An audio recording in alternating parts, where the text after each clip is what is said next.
नमस्कार, स्वागत है आपका हमारे चैनल में। हम वास्तु ग्लोबल रिसर्च फाउंडेशन से, मैं महेश गुप्ता और ये मैं रश्मि गुप्ता। तो दोस्तों, आज हम एक नए टॉपिक पे बात करने के लिए हाजिर हुए हैं।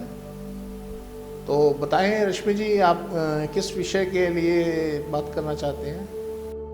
महेश जी, एक बहुत बड़ी समस्या लोग फेस कर रहे हैं क्योंकि कोरोना काल चल रहा है। 2 साल से बच्चे बिल्कुल होम बाउंड हुए हुए हैं। उनकी स्टडीज़, उनकी गेम्स, सब में डिस्टर्बेंस है। इवन जो बच्चे आधा दिन पेरेंट्स को देखते ही नहीं थे, वो उनको अपने पेरेंट्स के बीच में ही अपना समय बिताना पड़ता है। फ्रेंड्स के साथ उनको अलाउड ही नहीं है बाहर निकलना।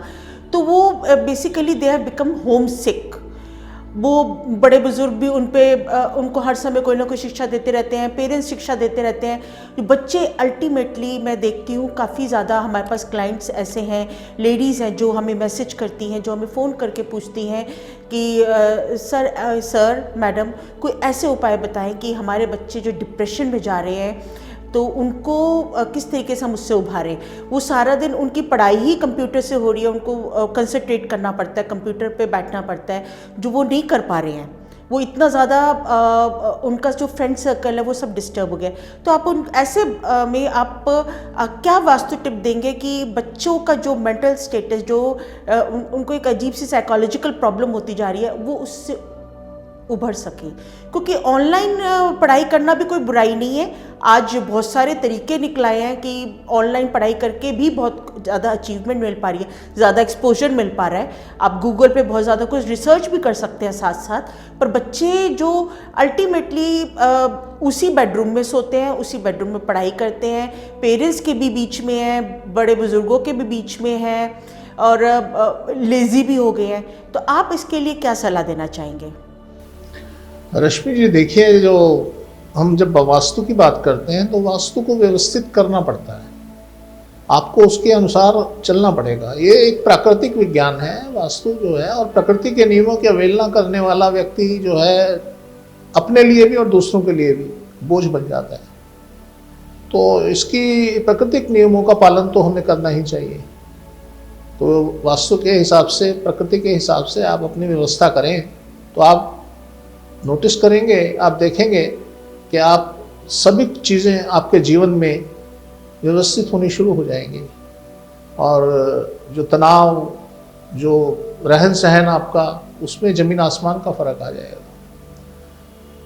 अब अगर आपने वास्तु के हिसाब से हैं तो मैं समझता हूँ आपके जीवन में समस्याएं कम हैं, आपका जो ग्रोथ रेट है वो मैक्सिमम है, और बच्चे और आपका तालमेल बहुत बढ़िया है।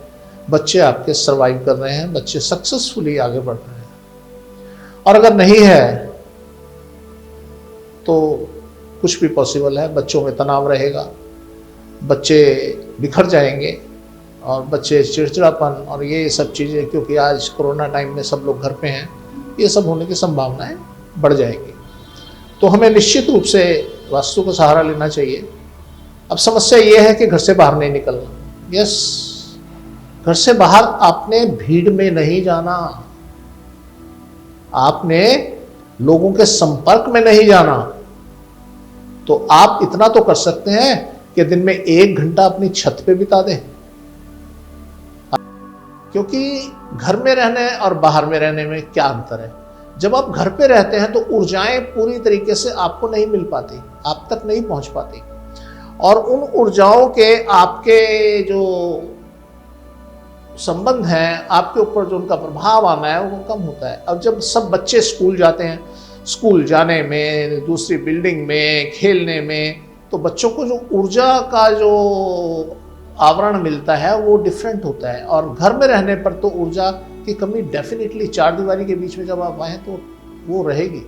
अगर आप घास फूस के मकान में हैं, झोपड़ी में हैं, तो ऊर्जा में कमी नहीं आएगी। और अगर आप कंक्रीट के मकान में हैं और ईंटों से बने मकान में हैं तो डेफिनेटली ऊर्जा में कमी आएगी। तो इसलिए सबसे पहले तो इसका उपाय यही है कि आप छत पे जाएं, थोड़ा बाहर निकलें। ऐसा कुछ नहीं कि ये बाहर निकलने से कोई दिक्कत है किसी के दूसरे के संपर्क में आने की। तो आप किसी के संपर्क में ना आए, भीड़ में ना जाएं, उससे बचें। अदरवाइज बाहर निकलने के, अगर आपके छोटे से आपका अपना लॉन है, कुछ है, आप वहाँ उठें बैठें, अगर नहीं है तो अगर आसपास कोई पार्क है उसमें चले जाएं।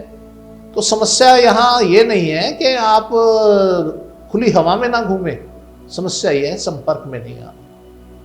तो आप किसी के संपर्क में ना आए, खुली हवा में घूमें। एक तो ये उपाय बड़ा सटीक उपाय है और इससे आप डेफिनेटली ऊर्जा मिलेगी, ताजगी आएगी। और नहाएं, डेली नहाएं। तो ये क्योंकि नहाने से क्या होता है, आर्टिफिशियली हमें जो है ऊर्जा मिलती है। हमारे पास जल, वायु, ये दो चीज़ें हमारे प्राण के लिए, हमारे ग्रोथ के लिए बड़ी कारगर हैं। वैसे तो पांचों तत्व हमारे लिए बड़े उपयोगी हैं, पर जो ये दो तत्व हैं, ये आपके जल और वायु, ये तत्व तो आपके मतलब प्राण वायु हैं। इसके बिना तो आप सेकंड्स, मिनट्स इस तरीके से आप निष्फल हो जाते हैं। तो इसलिए आप इसको कोशिश करें पूरी तरीके से लेने की। दूसरा, मान लीजिए आपका घर ऐसा है, ना तो बाहर जगह है ना कुछ है, बिल्कुल पैक है चारों तरफ से, तो आप एक काम कर सकते हैं, एक स्प्रे गन लें और उसमें पानी और कपूर डाल दें और उसको छत की तरफ उसका मुंह करके, बहुत शावर, फॉग जिसे कहते हैं, फॉग होनी चाहिए, वो आप छत की तरफ उसको स्प्रे करें। अब क्या होगा, आपकी एक तो जितनी जो घर के अंदर रुकी हुई ऊर्जा है वो रिफ्रेश होगी, धुल जाएगी। उसमें जो आपके वायु के अंदर जो कण होंगे वो नीचे ज़मीन पे आ जाएंगे। एक बात का विशेष ध्यान रखें कि फर्श गीला ना होने पाए, और फर्श गीला हो तो सबको एक साइड पे बिठा दिया जाए और उसको स्प्रे किया जाए। जब आप स्प्रे करेंगे तो जितने नेगेटिव कण होंगे, जितनी नेगेटिव ऊर्जा होगी, नीचे ज़मीन पे आ जाएगी, रिफ्रेश हो जाएगी और आप दोबारा से आपको रिफ्रेश होकर नई ऊर्जा मिलने लगेगी। एग्जॉस्ट फैन लगाएं, ऊर्जा को किसी भी तरीके से अपने घर में, अपने कमरे में चलाएं, ये बड़ा महत्वपूर्ण है, बड़ा ज़रूरी है। दूसरा, बच्चों के लिए जो है, बच्चे विशेषकर, कोई भी, वैसे तो कोई भी आदमी, पर बच्चे विशेषकर अपना सामान, अपना लैपटॉप, अपना कुछ भी सामान जहां वो सोते हैं उससे नॉर्थ में या ईस्ट में रखें। और बच्चे कहाँ सोएं, वेस्ट में या साउथ ईस्ट में। बच्चों का पलंग वहां होना चाहिए और नॉर्थ ईस्ट में, ईस्ट में या नॉर्थ में उनकी बुक्स या उनके बाकी का सामान, लैपटॉप वगैरह, वो होना चाहिए। तो इस तरीके से बच्चे अगर अपनी व्यवस्था बनाएंगे, नोटिस करेंगे इस पीरियड के अंदर भी, इस ऐसे माहौल के अंदर भी वो सर्वाइव कर रहे हैं और शांति से अपना जीवन बिता रहे हैं। तो गुरुजी, कोरोना काल के अंदर जो, क्योंकि बच्चे जहाँ सोते हैं उसी कक्ष में उनका स्टडी रूम होता है, इससे ज़्यादा जगह भी नहीं होती घरों में, तो क्या कोरोना काल में, क्योंकि उनके जो आज की डेट में उनके ऑनलाइन पढ़ाई के चक्कर में उनका ज़्यादा समय ऑनलाइन बीतता है और वहीं वह सो जाते हैं, तो क्या वह शयन कक्ष और स्टडी रूम जो कंबाइन हो चुका है और वहाँ ही उनका ज़्यादा से ज़्यादा समय बीत रहा है, वो दोनों जगह एक होनी चाहिए या उनका स्टडी रूम और बेडरूम अलग होने चाहिए? देखिए, जैसा मैंने अभी बताया कि आप जहाँ सो रहे हैं, आपसे नॉर्थ में, ईस्ट में आपका सामान होना चाहिए। एक थंब रूल ये जान लीजिए। तो आपने करना क्या है, दक्षिण की तरफ सर करना है और नॉर्थ की तरफ पैर करने हैं। आपके पास जगह नहीं है, आपके पास सिर्फ एक पलंग है और पलंग के आसपास 1-1 फुट की जगह है, तो भी आप अपने को मैनेज कीजिए ना। आप अपने पैरों में अपना सारा सामान रख लीजिए, सर कीजिए साउथ की तरफ, पैर कीजिए नॉर्थ की तरफ और पैरों में सारा सामान रख लीजिए। अपना लैपटॉप, बुक्स, ये वो जो रखना है रखिए। तो आप नोटिस करेंगे आप कामयाब रहेंगे और सारी चीज़ें आपके काम आएंगी और आप पढ़ेंगे और आपकी ग्रोथ होगी। ठीक। गुरुजी, बच्चों के जो बेड है, बेड के अंदर कई लोग बॉक्स बना देते हैं ताकि वो छोटा मोटा सामान उसमें कंटेन कर सकें, तो क्या बच्चों के बेड के अंदर बॉक्स होना चाहिए? देखिए, वैसे तो वास्तुशास्त्र के हिसाब से बॉक्स वाला बेड नहीं होना चाहिए, क्योंकि बेड के नीचे जब खाली जगह होती है तो ऊर्जा वहाँ विचरण करती है। तो आपको ऊर्जा, अगर पूरी कंप्लीट ऊर्जा चाहिए तो बॉक्स नहीं होना चाहिए। आपके बेड के नीचे, बेड की जैसे पलंग की जो बाजू होती हैं, एक सराहना होता है और एक पायदान होता है, उस तरीके से बेड बना के और नीचे से खाली होना चाहिए। ये वास्तु का और प्रकृति का नियम है, ताकि आपको पूरी ऊर्जा चारों तरफ से मिल सके। तो इसलिए आप ये मान लें कि हमारा बॉक्स होना चाहिए, उसमें सामान रख दें, उसके ऊपर हम सो जाएं, तो सामान भी आपका खराब होगा और आप भी। तो इसलिए ऐसा नहीं होना चाहिए। नमस्ते जी, अब हम दूसरे एपिसोड में फिर मिलेंगे। नमस्कार।